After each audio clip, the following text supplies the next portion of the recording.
ইরানের পররাষ্ট্রমন্ত্রী Abbas Araghchi এক সাক্ষাৎকারে জোর দিয়ে বলেছেন, তার দেশ যুদ্ধকামী নয়, তবে যুদ্ধের জন্য প্রস্তুত। ইরান যুদ্ধকে ভয় পায় না বলে তিনি স্পষ্টভাবে ঘোষণা করেছেন। ইরানের সংবাদ মাধ্যমকে দেয়া এক সাক্ষাৎকারে ইরানের পররাষ্ট্রমন্ত্রী আব্বাস আরাকচি মার্কিন প্রেসিডেন্ট ডোনাল্ড ট্রাম্পের চিঠির প্রতি ইঙ্গিত করে একথা বলেন। তিনি বলেন, চিঠি লেনদেন কূটনীতির অংশ, কিন্তু একই সঙ্গে তা চাপ এবং হুমকির অংশও হতে পারে।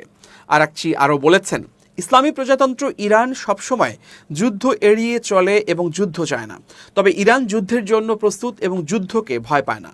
ইরানের পররাষ্ট্রনীতি অবশ্যই কূটনীতি এবং যুদ্ধ এড়িয়ে চলার উপর ভিত্তি করে গড়ে উঠেছে, যদি যুদ্ধ অনিবার্য না হয়ে ওঠে। আরাকচি আরও বলেন, বর্তমানে আমরা আমেরিকার সঙ্গে পরোক্ষ আলোচনার কৌশল নিয়েছি। যে পরিস্থিতিতে সর্বোচ্চ চাপ থাকে সেখানে কোনো সুস্থ ও বুদ্ধিমান মানুষ সরাসরি আলোচনায় বসেন না। ইরানের পররাষ্ট্রমন্ত্রী স্পষ্ট করে বলেন, আমরা যে মার্কিন যুক্তরাষ্ট্রের সঙ্গে আলোচনায় রাজি হচ্ছে না এর কারণ একগুঁয়েমি নয়, বরং অভিজ্ঞতা ও ইতিহাস থেকে শিক্ষা নিয়েছে। বিশেষজ্ঞদের মত হলো, এখন যে পরিস্থিতি তাতে কিছু পরিবর্তন না এলে মার্কিন যুক্তরাষ্ট্রের সঙ্গে আলোচনায় বসা সম্ভব নয়। ট্রাম্পের প্রত্যাশা আমাদের কাছে গুরুত্বহীন, আমরা দেশের স্বার্থে কাজ করি।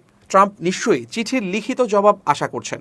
ইরান কি লিখিত জবাব দেবে? এমন প্রশ্নের উত্তরে ইরানের পররাষ্ট্রমন্ত্রী বলেন, ট্রাম্পের প্রত্যাশার সঙ্গে আমাদের কোনো সম্পর্ক নেই।